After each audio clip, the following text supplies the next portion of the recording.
Welcome to the Motoring Podcast, your weekly discussion of motoring news. This is episode 560 on Tuesday, the 9th of January, 2024. Hello, I'm Alan. Hello, I'm Andrew. And in a week where we find we were over 6 months ahead of most on one story, we'll be talking about the difference between registrations and sales.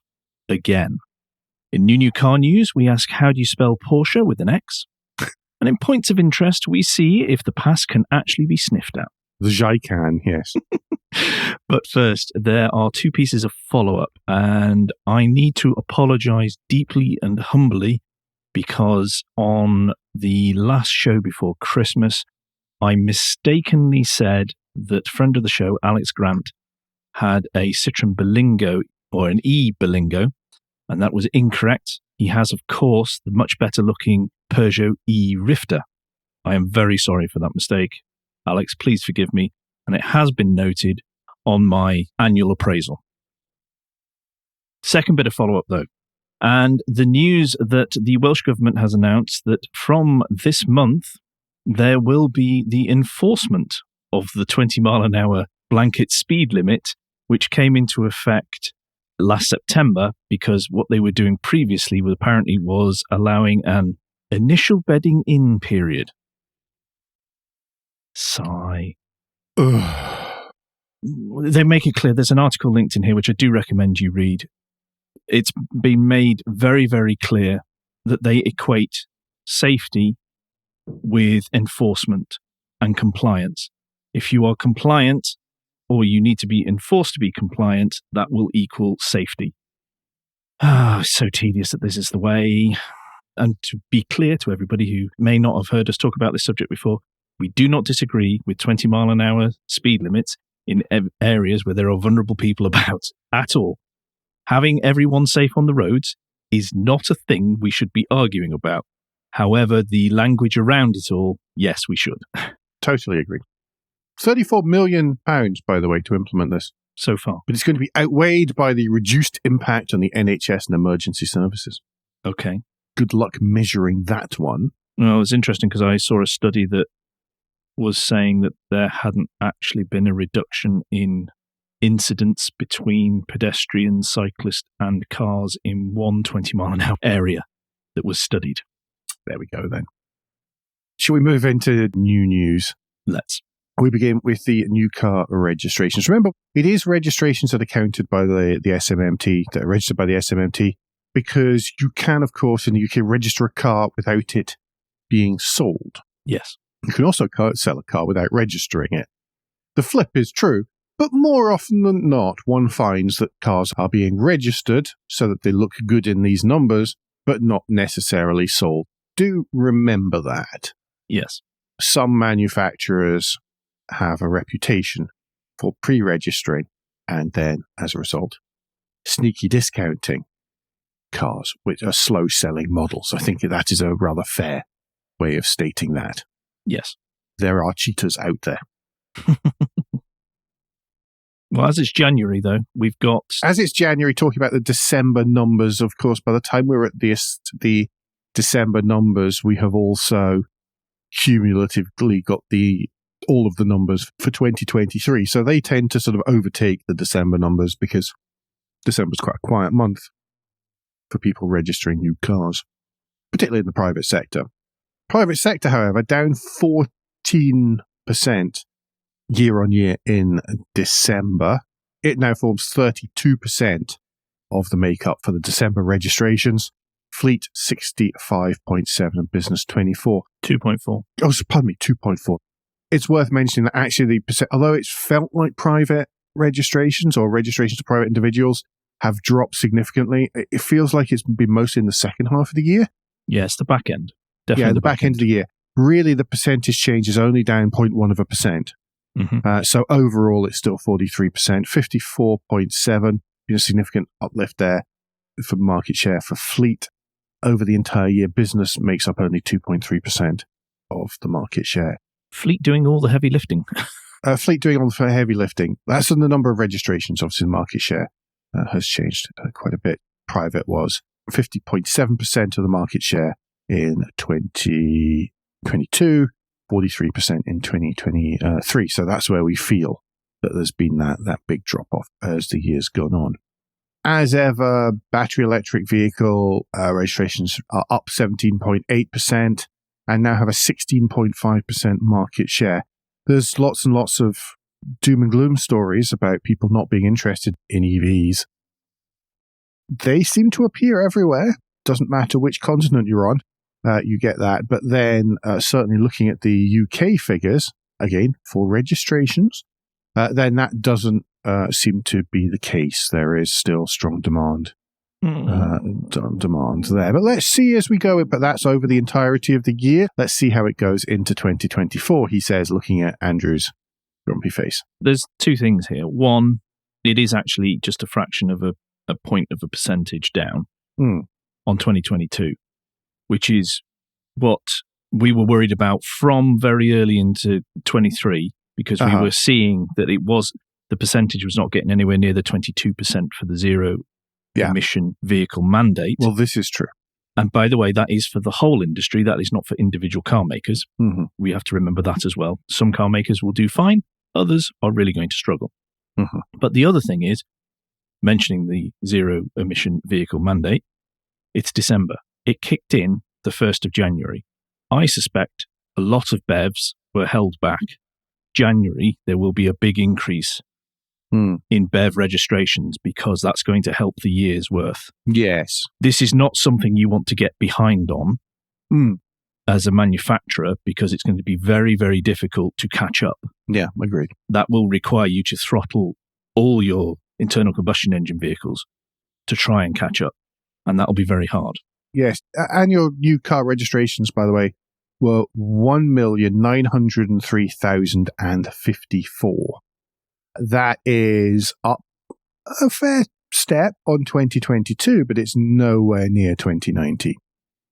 So everybody's going, oh, this is the best for years. Oh, the best years. It's not. It's still not been a great year. And in actual fact, if you look at the graph, then you can see everything dropping into the recession of 2008, then building back up to 2016. Actually, if you continued that bell curve down, then you would end up at 2023. It has the makings of a downward trend in much the same way as there was between 2007 and 2011 before starting growth again in 2012. If you look at that, you ignore the 20, 21, 22s, where everything is very low because of COVID and because of supply chain, etc., then this is meant to be catching up with supply chain, having caught up on supply chain, and it is looking like one of those recession dips again. In fact, it might even show a slightly higher number than it should because of the 2022 carryover. Everybody's going, ooh, look, it's wonderful. Ooh, it's not great, actually. No. It's wonderful compared to the last 3 years. Compared to 2019, it sucked a bit, to be perfectly frank. Yep. That's something to be very much aware of. Bestsellers for December, and then we'll do the full year. And Alan is only saying bestsellers because that is what SMMT themselves put on the top of their chart. Just to be clear, everybody. Yes. It's at the top of the freaking chart. And I do that most months, but most registered does. Yeah. Sorry. I can only think of a certain number of things at once. And that is one that catches me almost every month. This is the thing, the industry's own mouthpiece doesn't get it right. Please, retitle the damn table, would you? Okay, anyway, number 10, Ford Kuga, 2,353. As you can tell, this is going to be a low numbers month. Volkswagen Polo, 2,415. Nissan Duke, Volkswagen Golf, Vauxhall Corsa. We break into the 3,000s at number 5 with the Ford Puma at 3,157. The MG HS is a smidgen ahead. The Mini, again, another couple of hundred ahead at 3,608.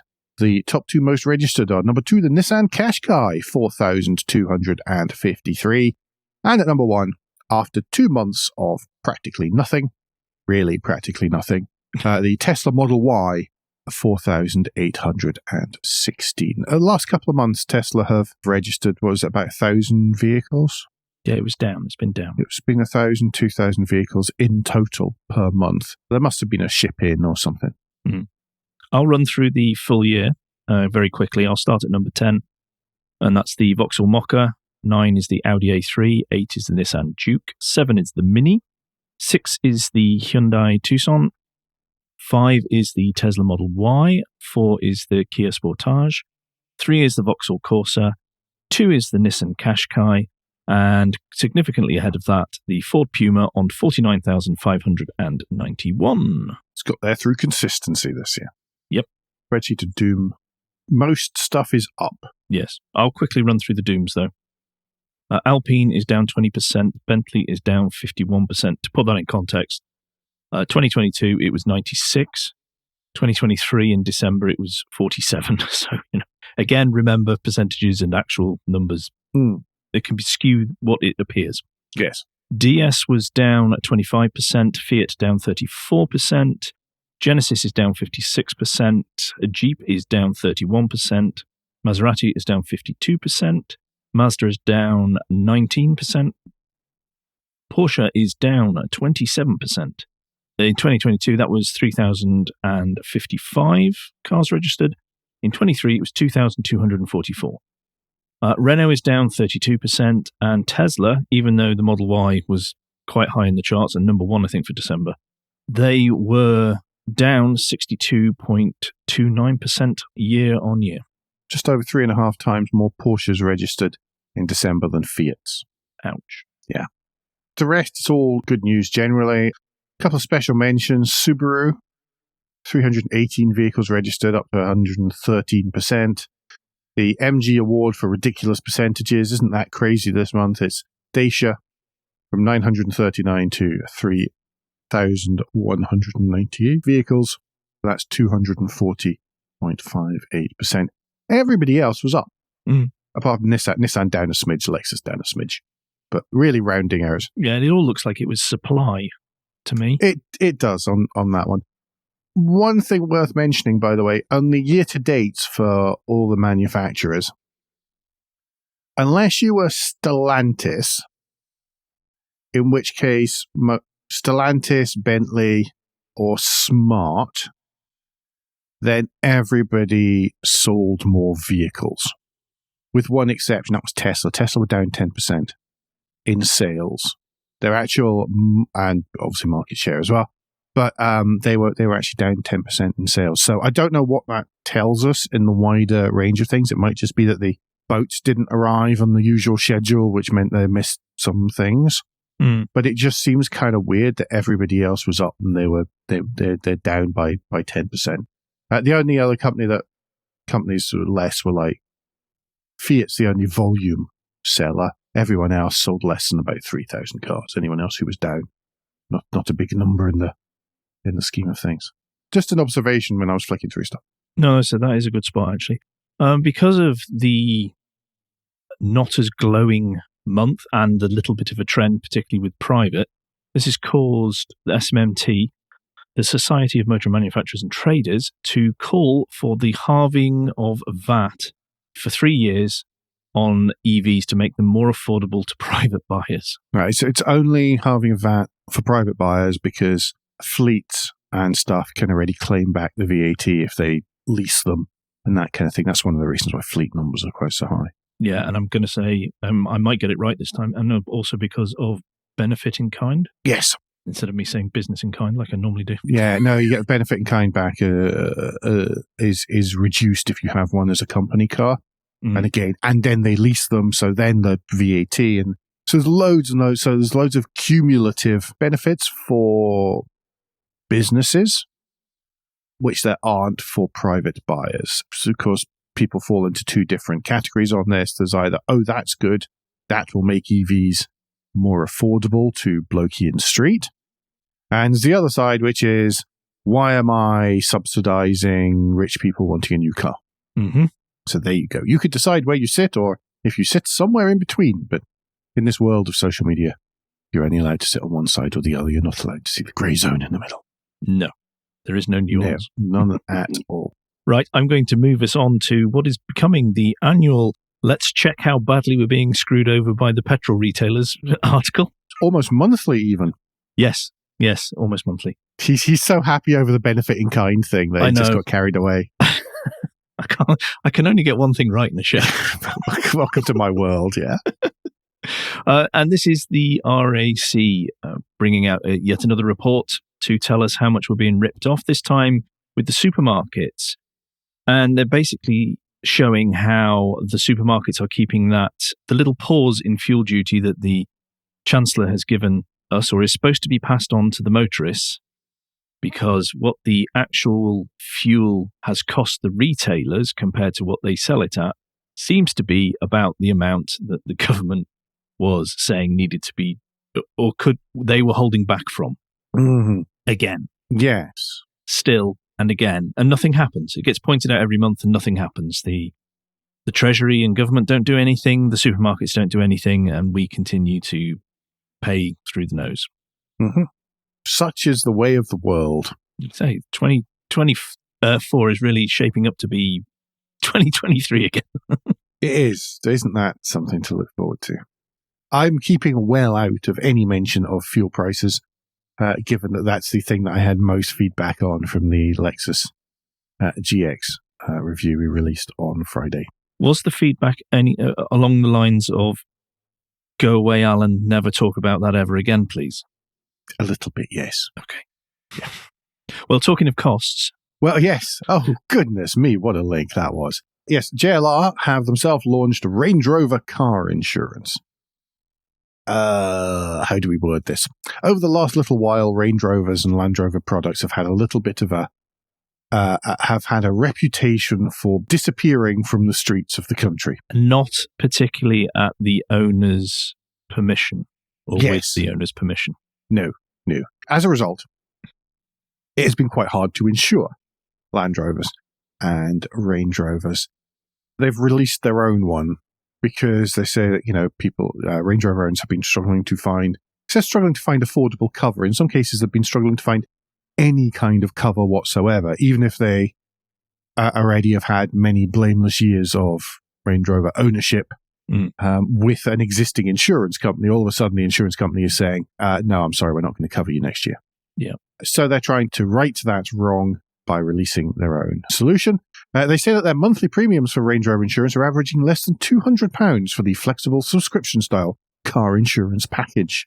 We covered previously, and this Motoring Research story is reminding us again that JLR announced a £10 million investment in vehicle security and updates to existing cars. But there's another note in this story which says that of the 12,200 new Range Rovers that are on the UK roads, only 9 have been stolen since January 2022, 0.07% theft rate. Of the 13,400 new Range Rover Sports, only 13 have been stolen, and that's a theft rate of 0.1%. So maybe this is coming from older models, perhaps, which aren't included in those figures. But that actually doesn't seem hugely... it must be terrible if it is your car, but it does seem astonishingly low, given the kerfuffle. Yeah, I feel there is a lag. And when we did cover the story about the £10 million investment, Jaguar were talking about this themselves. There is a need to convince the insurance industry that what they have done actually makes a difference. Mm-hmm. There must be something in it, given that JLR have been doing stuff, or at least been seen to be doing stuff about it actively, and updating older vehicles. Yeah. But the figures given there wouldn't seem to bear that out. Yeah. That still adds up, by the way. They're under £200, around £200. That still adds up to over £2,000 in insurance every year. Mm. Which seems like an awful lot to me, given I've always refused to pay more than £1,000. Yeah. Food for thought, anyway. Yes. Well, I think I'll move on to Total Recall section. And we'll start with the Audi e-tron. Thief! That was my line. With the Audi e-tron. It was your line, but it was a very good one, so I did steal it. The Audi e-tron in the US, which 27,000 or nearly 27,000 examples are being recalled, that have a battery pack that has been made by LG Energy Solutions and were manufactured before the 11th of March 2022. The problem is there is a potential chance of them having, it's called in the recall detail, thermal overload, or fire, as we might call it. And here's the real kicker, there is at this moment no repair available. The claim on the fixed notification is that it will be available in the fall of 2024. Whoa!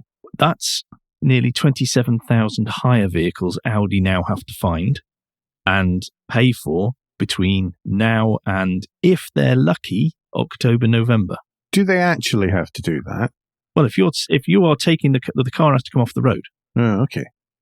Okay, I just wondered because it said when it is, Audi will send a software update that can detect issues with the battery and warn drivers. Well, sorry, I would be saying, okay, I'm not allowed to drive my car. The trouble is you certainly can't sell it. That's one of the things because it's got an outstanding recall. It makes it very difficult to sell it. You are allowed to sell it. It's just that people will go, ooh, I might not buy it. Yeah. There is a definite impact on here because everybody you go off and you do your Carfax on it to find out if it's been serviced and things because there's not quite the same insistence on full service histories and all that kind of thing. And the Carfax will say there's an outstanding recall on this car because it runs off the VIN number, not the registration plate, because you just keep changing the registration plates on cars over here. So the VIN number is more important. All right, yeah. That's going to be a tricky little one there. Yeah, and just a reminder, that is US only, and there is a link in the show notes to the Consumer Reports article on that one. But they can tell exactly which vehicles it is because, of course, they've got good traceability of which parts went into which cars and all that kind of stuff. It can be narrowed right down.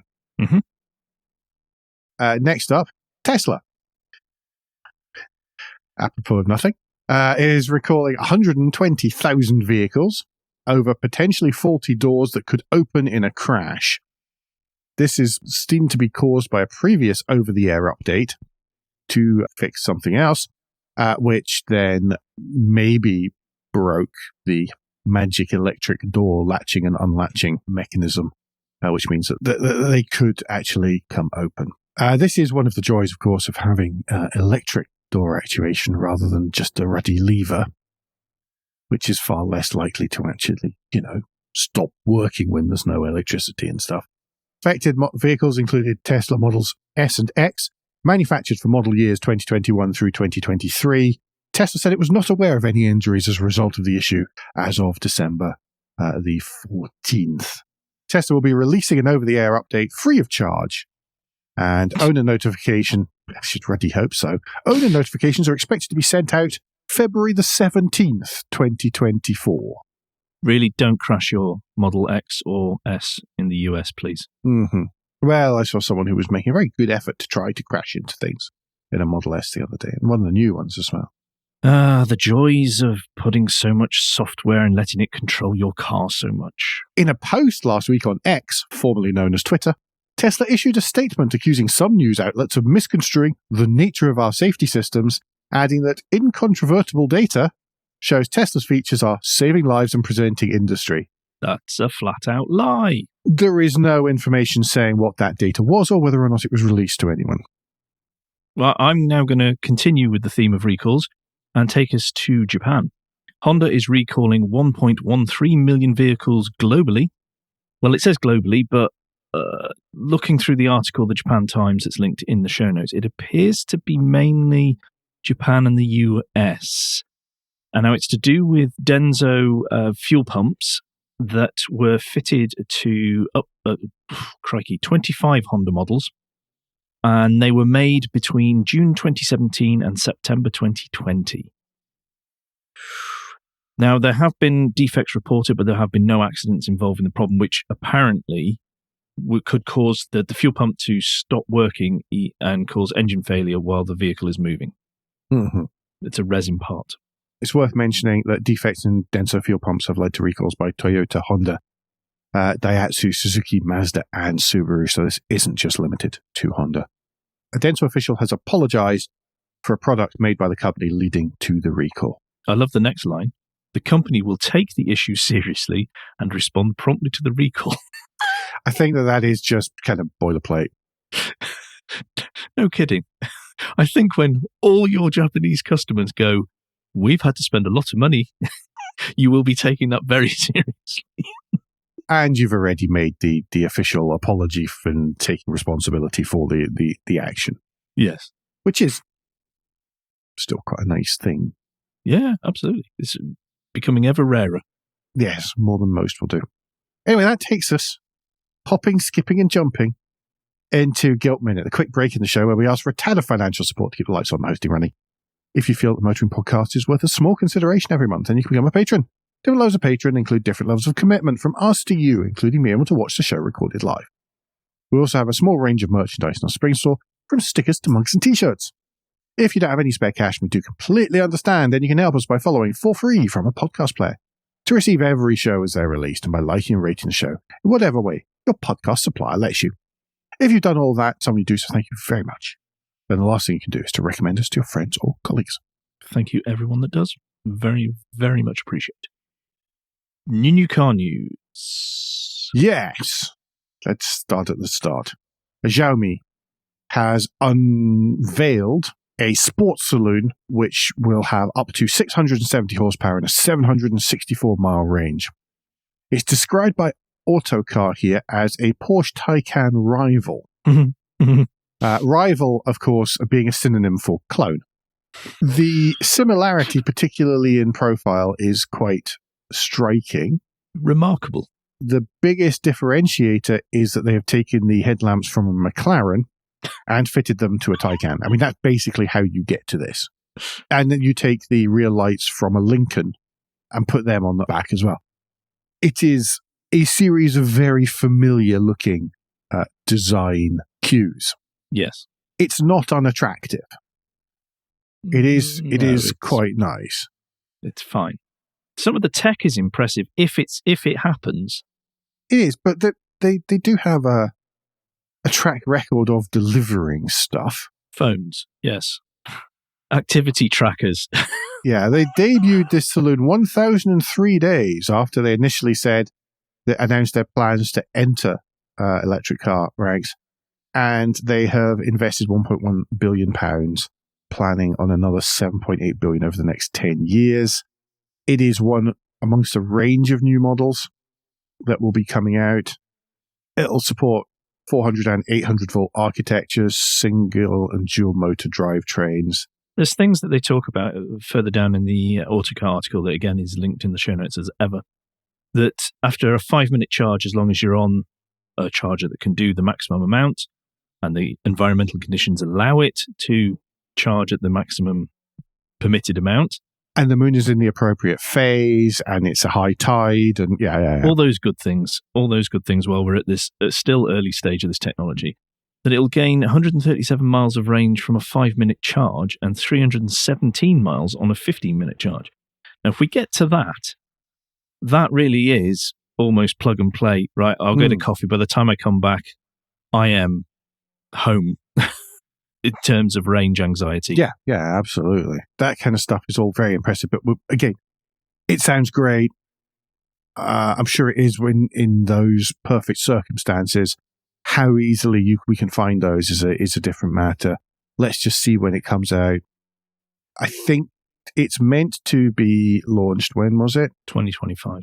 2025. So a lot can happen between now and 2025. It might look incredibly dated by then. They might have completely revised it by then. Who knows? But that's what's been announced right at the moment. Mm-hmm. It's not the only one. By the way, remember, it is CES week, so the Consumer Electronics Show is taking place in Las Vegas, Nevada.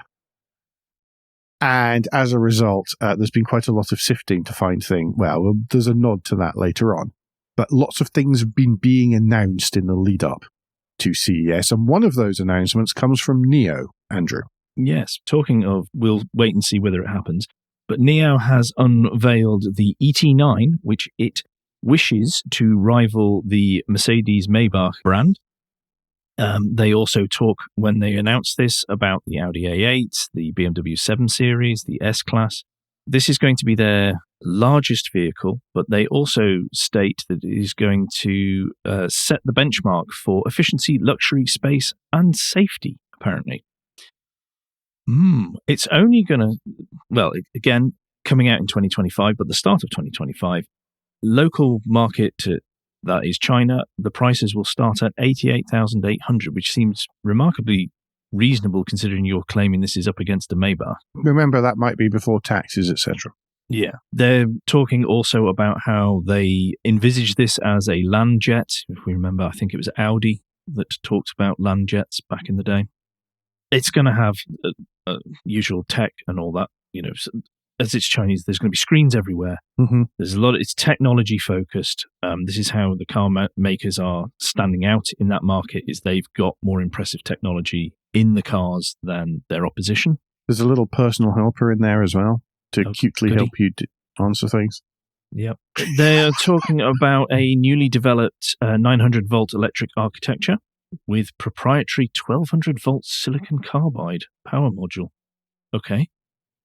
Again, if this happens and is what comes into place, this is impressive because they think they can get 59-mile top up in 5 minutes. Again, your conditions may differ. But if you can do that in 5 minutes, then that doesn't really mean there's a lot of benefit to the swap stations, does it? Because this is compatible with the next generation of swap station. Yeah. Which takes maybe 10 minutes, but admittedly will get you a fully charged battery. Yes. Mm-hmm. Anyway, lots of stuff there. It has new chassis with operators fully by wire. It's basically a jacked up saloony coupe thing. I think it's very large. I think it's probably larger than the photos give away, given it's got 23-inch wheels and they look slightly dwarfed. So it's 5.3 meters long, width quite large. over 2 meters. It's going to be 1.6 meters high. I don't really fancy trying to park that too much. No. Although I'm sure it will have cameras all around and will probably be able to park itself better than I can park. To be honest, I struggle to get very excited about all this tech and the range is claimed because at the minute it's just claimed. And we're down the line. I want to see some of this on the road, and then I can start to be excited because I can see it happening. Exactly, and this isn't meant to arrive until 2025. So we are talking about something that's really very far out as far as being sold in Europe. There's a little bit of, I could go through all the specs of how quick it is and how many kilowatts and all that stuff, and the 32-core automotive-grade processor. It's been very slow news week, and so we're trying to pass some of these things. And let's not forget, NIO are under pressure as well, aren't they, in terms of whether people believe they'll exist or not by 2025. Yeah, there's a bit of a debate about that. Yeah. Not new car news. Toyota has taken the GR Supra off sale in the UK, not saying when it's going to come back. They say that this is because they've reached the maximum allocation of orders for the year. This sometimes happens. I've seen this happen with Toyota before when vehicles are... Basically, there are no more vehicles. Because they've stopped building that particular model or anything. Things are only really available from stock. So this happened with the Land Cruiser. Over the last few months, you couldn't look at the details of that, or you couldn't configure one via the Toyota website because it was about to be replaced by the new one. And so they stopped building one in order to build the other. The reason Supra might be doing that is because it looks like there's been a high-performance variant has been spotted testing at the Nürburgring. Now, this happens quite a lot with Toyotas because quite often their chief test drivers just like to tweak and play with things on cars at the ring. Just because something has extra tail spoilers and all sorts of things doesn't necessarily mean it is going to come to fruition and become a real thing. But there are mutterings that there might be a GRMN version of the Supra, and they might be holding back for that, and they might be phasing out the other models. I don't know if that's completely plausible, but I think that given the various new regulations, it may well be a case of just holding back on some of the more powerful internal combustion vehicles. And only dribbling out a certain number of them every year. Mm-hmm. Yep. Keeping them on sale, but also keeping the politicians and the regulators happy. Mm-hmm. GR Yaris, by the way, only available from stock as well at the moment. Not a huge surprise. It was never meant to sell in the volumes it sold in. It was never intended to. And Toyota always said, we'll build it as long as there's some kind of demand for it. And again, with absolutely no hybrid or anything like that, it's one of those ones that would be quietly sidelined. Yeah.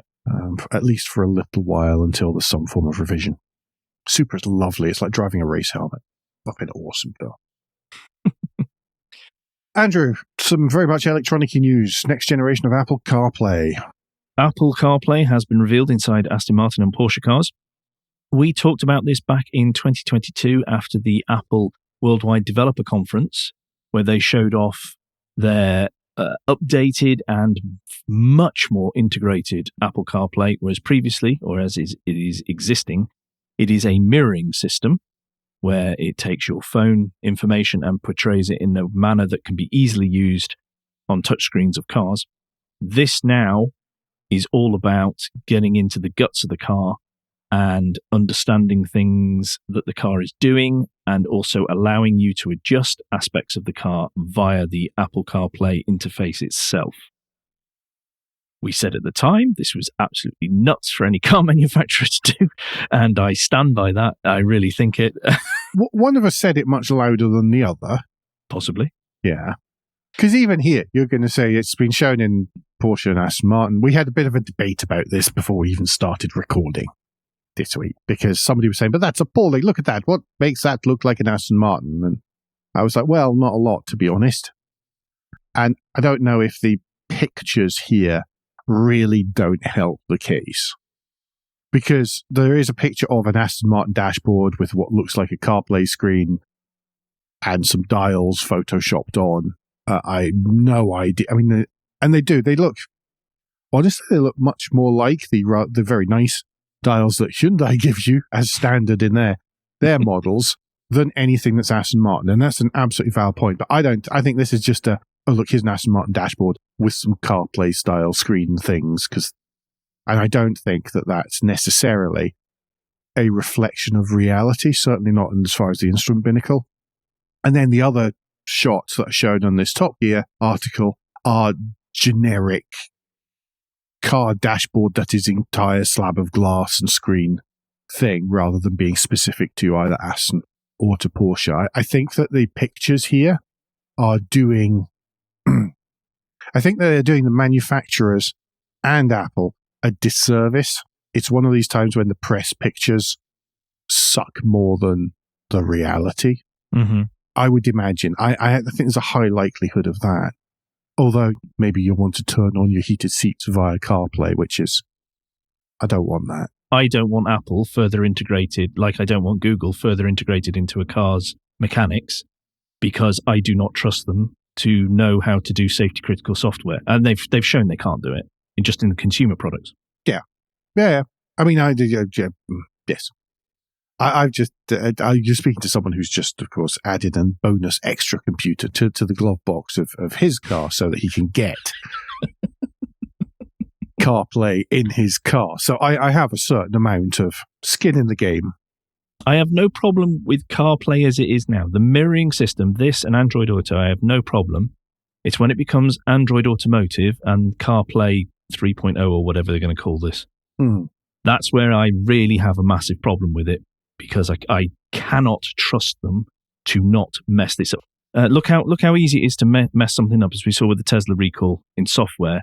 Oh, yeah. Fixing one thing, they've made something else happen that no one intended, no one tried to do, but just happened because you're not taking it as though it's safety critical software. Software is hard. Yeah, very hard. I will say that I work for a company that makes software. Software is hard. Been doing it for 30 years. Still mess up. Yeah, absolutely. I'm not having a go at the car manufacturers because I think it's simple to do. I'm having a go at them because they are portraying that it's simple and it isn't. I think that there are lessons have been learned across the industry about that. Volkswagen. Well, yes, and then we hear what the announcement was at CES. So no. Yes. I did see a great headline on that, which was here's the latest thing that you don't. Here's the latest thing that nobody wanted. Nobody asked you if you wanted in your car, being announced to appear in your car. Well, Ken Tyndall announced it perfectly. He called it the misinfotainment system. Yeah. That is superb, that one, Ken. Well done. Anyway, talking of CES. This is another one. Oh, goodness me. Hyundai and Kia have signed an agreement with Samsung Electronics to integrate Samsung Smart Things into their cars. That means you'll be able to remotely control your kettle from the comfort of your car. Wizzo. Yes. I mean, that can link it. There is some stuff here that can be interesting and useful. Things like, as you get within a certain distance of home, turn on the heating so that the place is nice and warm, or the air conditioning so the place is nice and cool by the time you arrive. Okay, that's the only one that I can really see as useful. As a counter to that, it is actually so much more efficient to keep both those systems running full time. It is. At a much lower temperature or lower demand rather than the, oh God, isn't it boiling quick, slam it on at full. Yes. Full The difference was when I was away for 3 or 4 days at a time. But yes, I am in agreement with you. It's going to link into Samsung SmartThings connected service. Like doorbells. You don't have to ring someone's washer doorbell. dryers, fridge, the blinds, as Alan said, the thermostat, lights, locks. Oh my God, I am not putting a connected lock. No. And cameras. Well, does that mean that one worried me a little bit from, does the person's face pop up on a screen so I then talk to them? I hope not. I hope they've thought that bit through. I am presuming they have here, by the way. I am not presuming that the entire car industry is full of idiots doing daft things. I think there are sensible people trying to do good things. He just hides it really, really well. Naturally, all of this function will be supported by over-the-air updates. Existing vehicles have USB 8-based updates where required, according to Kat Dow in this Top Gear article. There we go. That, ladies and gentlemen, is why we try not to cover too many CES-based things, because it just becomes a mess of privacy concerns. Yes, we're going to have to carefully go through for next week's just items. Pick stuff out very carefully for the next couple of weeks. Because it could just be me swearing for 45 minutes, which will bore everyone, including me. There is probably a market for that, but at the same time, I'm not sure I can stand being on the other end of it. No, I know. Not first thing in the morning. No. So should we move on to this week's points of interest? And we start with a lunchtime watch that will take up your entire lunchtime, if not 2 lunchtimes. Yes, this is from Autocar and the My Week in Cars crew. That is Matt Pryor and Steve Cropley. They interview Richard Hammond, and this time Autocar have decided to put that out as a video as well as a audio podcast. So I'm linking to the video. I'm doing it because you get to hear a conversation with Richard Hammond, which is always interesting. They talk about his past, his present, and what he thinks is going to happen in the future, not only for his own company, but also for the car industry as well.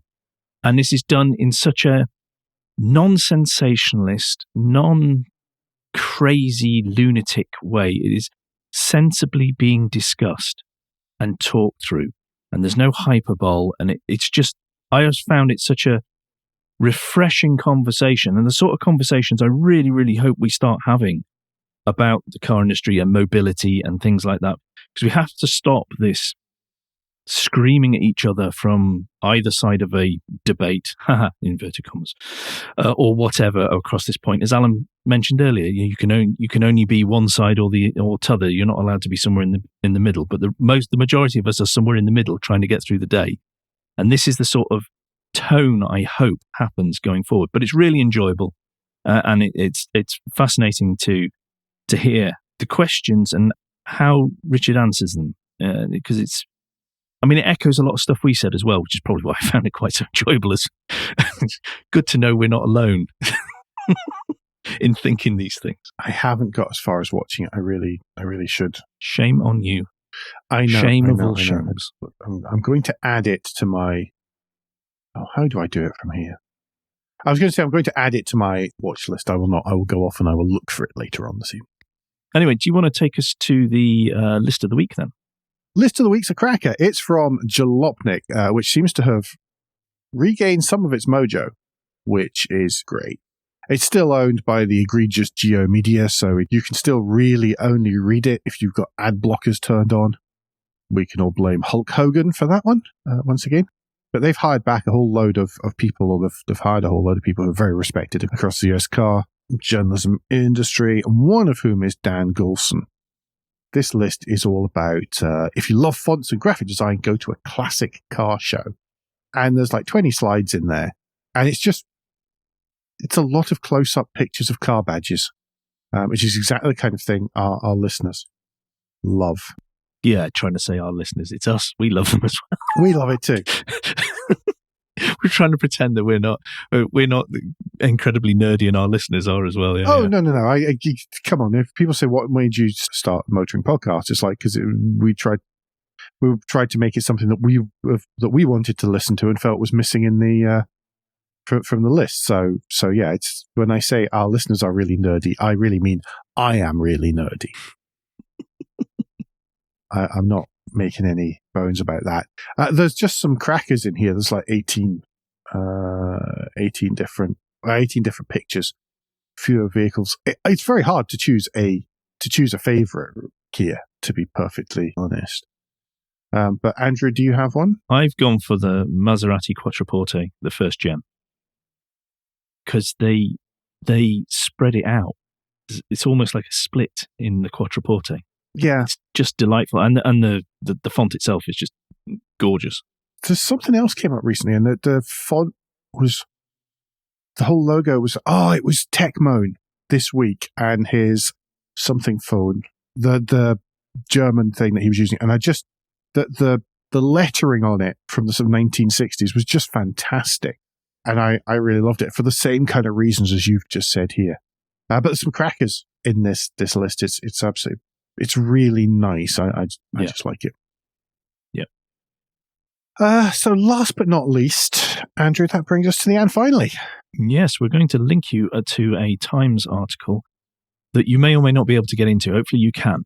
And this is titled, Scientists Sniff Out Scents of the Past. Cool. Try saying that after a few beers. Including the Queen's rover. There are researchers who are creating what is called a smell encyclopedia to help us understand what the past smelt like, or particular bits of the past smelt like. And one of the things they used was the Queen's rover, and I now have to pass over to... I managed to read this article before it got paywalled.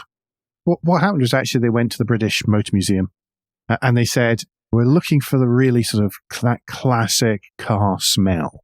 The one that we all think of with the sort of leather and all this stuff. And they said, we have, yes, the best one we have is the Queen's rover. And it's a Rover P5. And so that's the one that you should go for. It's quite a strong smell, but it's very much what you've asked for. And so they did, and they managed to extract the smell, however you do that, collect the appropriate volatile solvents, and then recreate that as a scent. The trouble was when they recreated it as a scent, it really wasn't very pleasant. It was a bit too doggy. So they had to dial it back a little bit to make it more palatable and to make it that scent, that desirable scent that we all want, that people like. Because many car manufacturers now are having to add these scents back in because they're using modern materials, modern glues. It doesn't smell the same. You don't have that same smell, different tanning methods for the leathers, that kind of stuff. So they're having to add that back in, and this was one of the things that they were working towards, as well as creating what is called, in an article from the Smithsonian, the Oduropa Smell Explorer. Well, that one's from the European version, but it's that kind of thing. That encyclopedia of smell histories and heritage. So it's going in there, and you never know, might appear in an air freshener at some point near you. I just thought it was a really good story.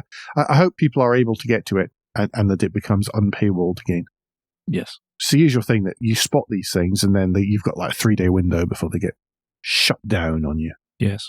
Who knew trying to earn money from your own content was a viable thing?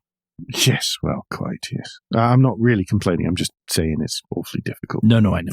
For those of us who do news aggregation stuff. No, we applaud everyone and firmly believing everyone who makes content should get rewarded for it if it's good enough.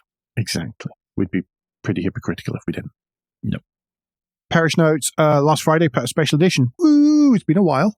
Yes. Yes, it was me yapping for a while, about almost an hour, about my Lexus GX460. Well, not so much about that. Occasionally. In between observations of the differences between the UK and the US. The social commentary that went on for 45 minutes of a 50-minute. 15-minute. It's basically what happened. No, it's excellent. It is an excellent listen. When I edited it after, because it had been a while between. It'd been 5 months, mate. It had been a long time. Yes, and it coming out, then I found it a really enjoyable a really enjoyable listen because I then remembered some of the things you were talking about, and then I just find it fascinating to, particularly when you go through these differences, you explain some of the differences, not the fuel price, but other things. Other things that won't get me lynched. Yeah. There's lots of bits and That's pieces. why you're actually staying over there till 2025, hoping people forget. No such luck. No, it's because I want to go further and see more of the country. That's the reason. Yeah. Anyway, that's us for the week. Don't forget, everyone, that between now and next week, you can give us any feedback, share your thoughts for the show at Motoring Podcast on Twitter and Instagram, on Facebook, and on the contact page at motoringpodcast.com, hub of all our activities. Remember, you can support us financially via Patreon, and please leave a review and rating on Apple Podcasts or however your podcast app lets you do such a thing. Andrew, in the meantime, what's the best way to get in touch with you? Best way to get in touch with me is via Twitter or Mastodon. If you search for Crap Windscreen, you should find me there.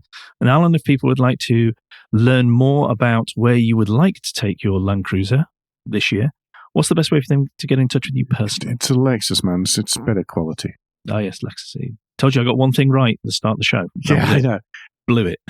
Pretty much any of the social medias where I'm at AJP Bradley. That's BRADLEY. Less so on Mastodon, and definitely not Threads. I don't really like Threads. It's just too much junk. If I want that kind of rubbish, I'll stay on Twitter. We'll be back very soon, but until then, I've been Al Bradley. I've been Andrew Clues. And safe motoring.